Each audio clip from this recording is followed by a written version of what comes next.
Shopping కి డబ్బులు కావాలన్నావు ఓ కదా, thank you so much Bunty.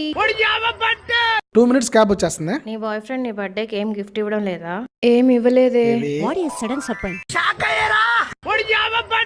బాగా వాడుతున్నావు కదా నీ బాయ్ ఫ్రెండ్ ని. వాడి మొహానికి నేమ్ పడ్డమే ఎక్కువ, వాడాలిగా మరి. బేబీ నా అకౌంట్ బ్లాక్ అయింది, నా ఫ్రెండ్ నీకు ₹1,00,000 కొడతాడు, ఓకేనా? ఓకే బంటి. నిన్న మా ఫ్రెండ్ లక్ష కొట్టాడు కదా, పంపిస్తావా? అవి ఖర్చు అయిపోయాయి బంటి. నైట్ బయటకు వెళ్దాం అన్నావు కదా, ఇప్పుడు వెళ్దామా? ఒంట్లో బాగాలేదని టాబ్లెట్స్ కోసం బయటకు వచ్చా బంటి.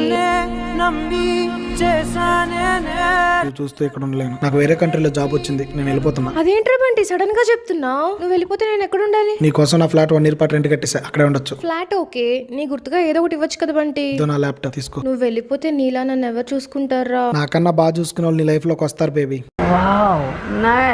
రెంట్ లేకుండా ఫ్లాట్ వచ్చేసింది. అరెస్ట్ అరెస్టా?